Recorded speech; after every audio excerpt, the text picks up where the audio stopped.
My name is Brad Utecht, and we farm in central Wisconsin and raise corn and soybeans. We are seeing high kernel loss because we run a lot of dry corn, and we like to run it drier to save on the overall cost of drying. And we just seen a lot of shatter loss. Our dealer, a local dealer, Swiderski Equipment, talked to us about trying them, and we were talking about putting them on one row, and we actually did all 6 rows on the corn end and have never looked back. They've been great. So we have them on a Case IH 1063. We have 3 seasons on our chains and brushes, and we'll probably run them one more year and look at putting a set of brushes on.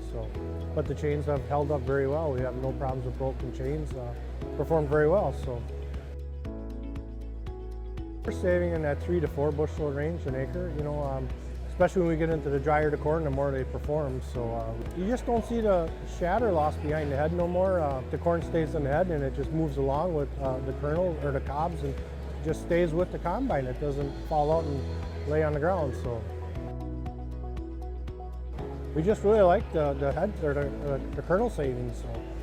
So we will be running on our heads from now on for sure.